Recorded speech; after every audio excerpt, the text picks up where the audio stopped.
Hello everyone, my name is Sipsra and welcome to Fall of the Samurai. Where I think we're about to end the turn. I think we are...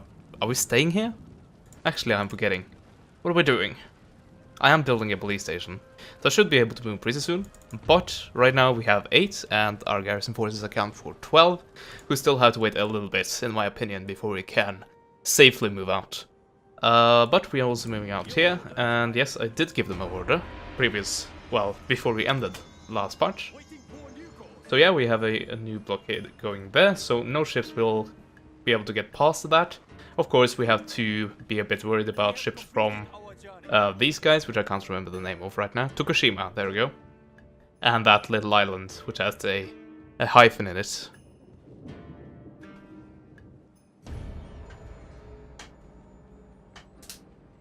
Oh, you are quite late to the party, Taketori. Let's see here. I'm just starting a stopwatch so I can see how long I have been recording for. There we go. And I usually actually forget that at every time I start recording. But I'm trying to be better at it. Anyway, we managed to recruit a unit in Tamba and maintain that order. And we got the Iron Fist, which gives us minus 10% to... minus 10% to wealth generated in the province. Jeez, I don't like that one. But it also gives me a bunch of repression, so I guess it's okay. Trade route raided. Yes, we have trade route raided right there. I will eventually move and try to sweep all of these navies. But right now I'll need like a stone barrier, stone face wall right here that can just hold them back. So actually it would be rather nice to have this navy right here.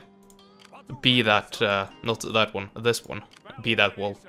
Well, actually, it's not the strongest wall, since it has quite a lot of wooden ships, just straight up wooden ships. I think I'm actually gonna do a bit like this. These guys are gonna go over here and join that, and thereby create the new army, I guess. Oh, yeah, you can actually just slide into that. Sure, go ahead. And do we have any 9-point ironclads, or do we... No, all of them are here. The Kotetsu. Or the Kotetsus I do have right now. Anyway, as I said previously, I think we're blockading everything. Yes, we are. You can see the red circle doesn't go any farther down than this. And of course, the red circle goes well onto the shore there. By the way, would also be a good idea to have these guys in supporting mode, in case this navy gets attacked. But right now I'm not too concerned about it. That should be strong enough. What I'm really worried about, well, relatively, compared to that situation down here, is these two. And they are definitely weaker. But they're also safer in a regard, and that is in the fact that there aren't any enemy possessions over here on this side. So they can't actually raid any of my ports. Unless they come from inside here and go up here.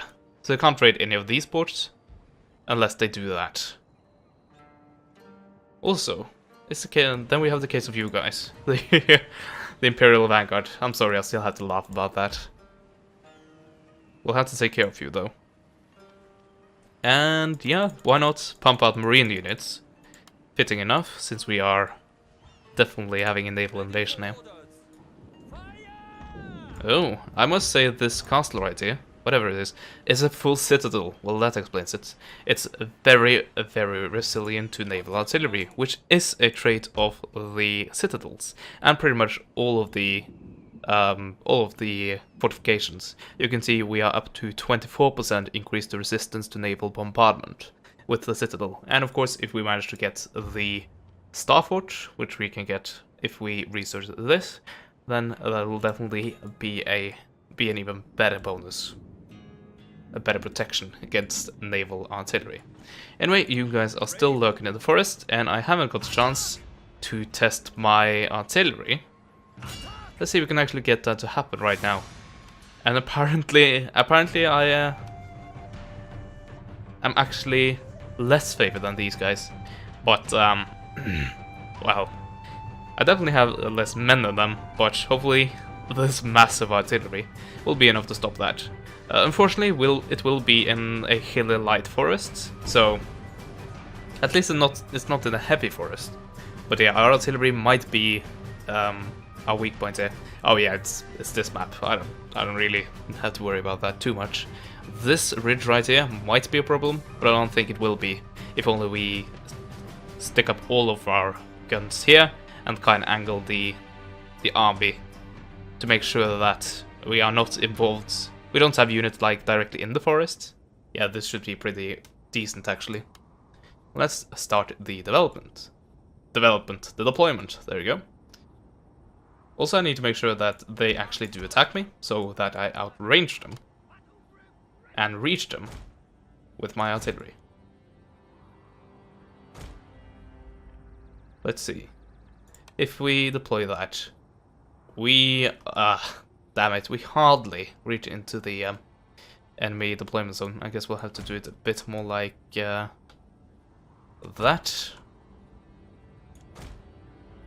I think so. Then we'll have the Gatling guns. I think I'll have a unit here, maybe. I think I'm gonna make these guys like a gap in the line. And I'll have 3 guys in between Gatling guns. So 1 right there, and then 1 right here. And then, let's see, just to check. Okay, those are the 3 units there. We want a strong flank here, therefore we will have 3 units there. And of course, while we're at it, remember to have all of them in guard mode. In general, you can pretty much stay behind this. And we have the Commandos, so I guess this is your chance to really show what you can do. We'll have you on this flank. And finally you, I think you'll be like that, just a solid anchor for the defense. Do you have any abilities? No. Well, you do have the kill zone, but that's about it. Anyway, let's finally take a look at how far it will reach. Decently. And if it does the same, if the shrapnel shot does the same as it does for the howitzers, then I should get the range I need to aggro them. So let's start the battle. The men are ready to attack, sir. Okay, no problems apparently. And just fire off all abilities and stretch you out like you should. You guys, get over there. And yeah, they are not having the best of it. But these guys do have light guns and they're actually firing. They haven't killed anything yet. But there's still guns that are operational, and I can't be too light-hearted with that.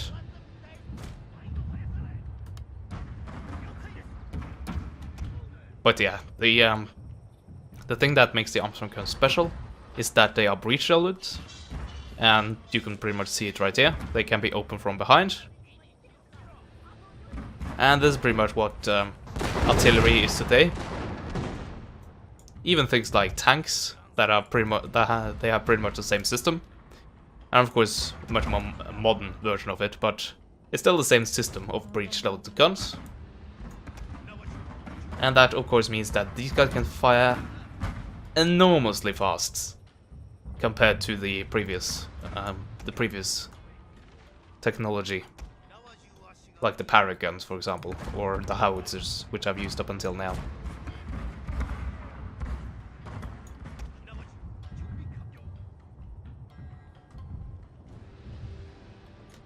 Do I have line of fire? Actually, I don't. Well, I'll have it with these guys. And if I go like over here and just walk them, so make sure that they stay hidden, that should be. They should be able to fire then. Maybe. At least they have a huge range, so hopefully that'll be enough. Oh, they're not actually hidden. Well, never mind then. These guys are though. I guess that's considered light shrubbery.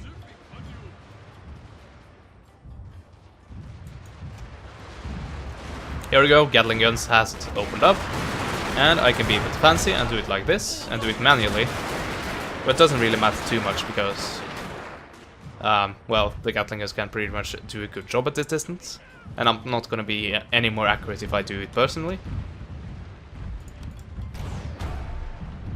So both Gatling guns have opened up, and we can take a look at this. And it is a bit slow at the moment. But just you wait, this will rapidly increase, and you can see it right now. And of course the ammo will also rapidly decrease. Well, it would rapidly decrease instead of increase, I should say.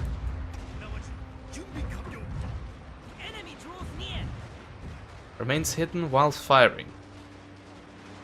Yeah, these guys are actually still hidden. If you can see the flashing icon right there.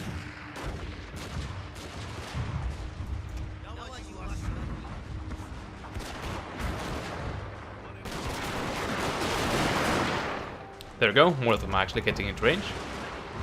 148, nice. And now it's soon time for the actual linear tree to open up. And of course we can expect quite a bit of kills from that. We can soon use the shrapnel shell. And now it's time for the numbers to start skyrocketing. Just wildly out of control there. And this is at the range where I can use this effectively. And it's better than having fire as well. Well, you can pretty much have fire as well and this one going at the same time. And apparently we are getting hit back. So there's that.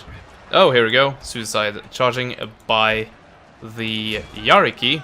That was a good idea. So I might use that immediately. Well, that sucks. What can you do? At least he killed 171. Good, very good. And they are actually routing. So that's very nice. Oh, I forgot one of the basic things.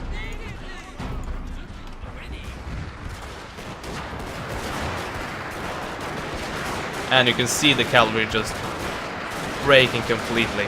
But yeah, they have actually reached my line there. They will rout very, very quickly.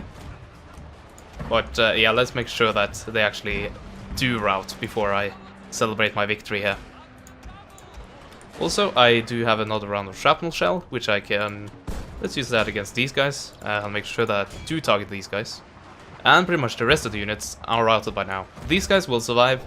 They took too few casualties for that to really matter, thankfully.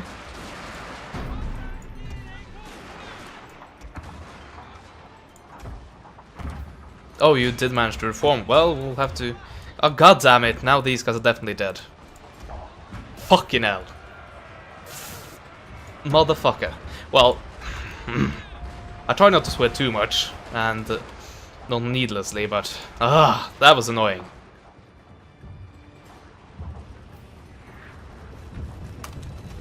Well, you guys, some of you can reach these light guns. Why? I hate you. I hate you so fucking much. Okay. At least you guys survived, and you dealt a massive amount of damage. Speaking of damage, let's see how much the artillery actually did. And some of these guys were real winners when it comes to the number of kills here. By the way, let's take a look at these guys. 113 and 157. That was the first time I actually used the Commandos. Not the first time I used the Commandos in battle, but it is the first time I actually used it whilst fighting a battle. I have used them in armies that I've used to auto-resolve battles previously. So yeah, I got to that point in the Obama campaign. I did privately. And yeah, at some point my game crashed, and the save I had was from too long ago. And it got a bit annoying, and I didn't play it. Anyway, these guys nearly died. Yeah, we need reinforcements desperately.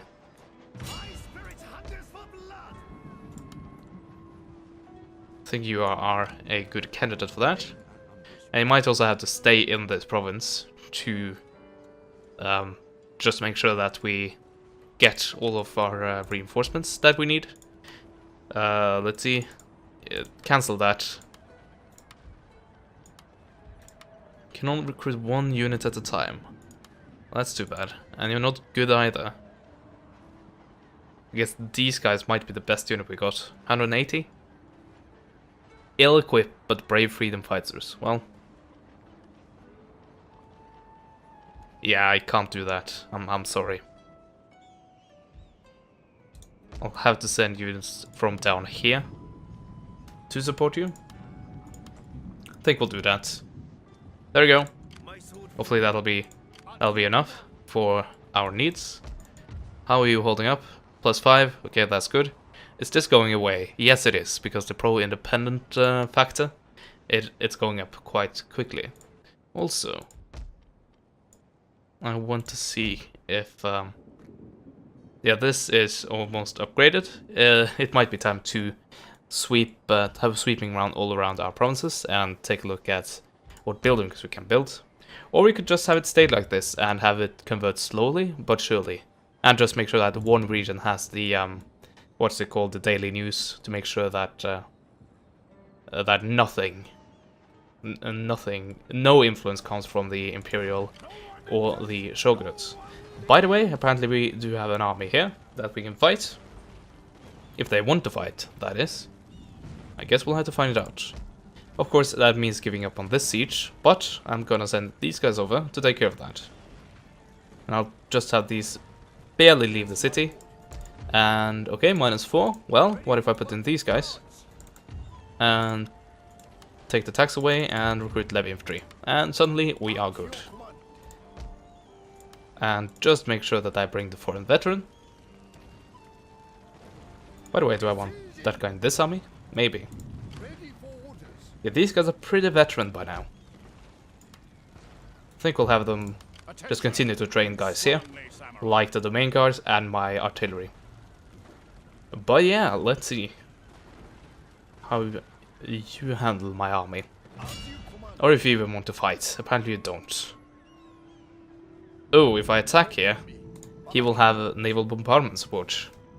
So make sure that we take care of that, and actually that we do get a bit of support ourselves. That of course means leaving that blockade of Western Japan a bit open. But we'll have to gamble. Ah, we can't attack them this turn. Well, let's do it like that, and like, no matter where they move, they will still be in range of this guy. That's the plan anyway. Bombard that. And you're apparently very resilient to bombardments yourself. Congratulations. Yeah, that was the gunboats, which we don't really need. How's this army looking? Coming along nicely. Oh yeah, we started that recruitment this turn, didn't we? You lose track of which turn you're on after a battle like that, by the way. Anyway, this thing can happen. And apparently we are not favored at all. 2,600 against 4,100. They do not have any cavalry, except for the general, that is. And that's pretty much the biggest threat I have against me.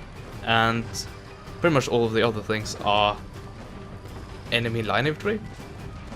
And I think we can actually win this. We definitely can't win this if we try to rush them and what's it called? Yeah, assaulting their settlements. We'll just have to continue the siege and I'll draw them out and we should be able to win that battle. So yeah, that's the plan. Also, I think I'll send this fleet. Well, maybe I'll keep this fleet here just in case these guys actually do get some navies out. Maybe. Like we have 1, 2, 3, 4 potential ports that can actually do that. This is of course about to go away. But we still have stuff like this, which I'll guess I'll have to scout. Okay, no ships there. Final target, and no ships there as well, is actually damaged. So we have that going for us. Let's raid the trades, the little of it that actually still remains. And anything else we want to do this turn. I don't think so. I think we're done. No, of course. I almost forgot that. That would have been bad. Yeah, this is all resolvable at this point. I can easily take care of that. And we captured yet another fort battery. Like we didn't have enough of them already. Traditional dojo? Nope, we don't like you. Also, what we don't like is the fact that we are not getting that much money. That's not fun. Can't do much about that though, since we actually don't have any trading partners except for the sorry, Western powers at this point. But yeah, it's still 9,300, so it by no means desperate. Oh, you're trying to bribe him. Ah. God damn it. Well, that one unit won't make a difference, so it doesn't really matter too much, does it? Ah, Tanegashima doing stuff. And here we go. These guys are selling out, and they're about to attack us. So, actually, unfortunately I have something I need to go for today, and this battle will push me past that time that I have to leave. It won't be a long battle, but it still will push me past that point. So I'll have to stop this recording right now, and hopefully you enjoyed what you saw today. And of course do keep in mind that this series will resume exactly 1 day from now, so you won't be going too long without another part. But yeah, hopefully once again you did enjoy it, and as always, I will see you guys next time. Goodbye.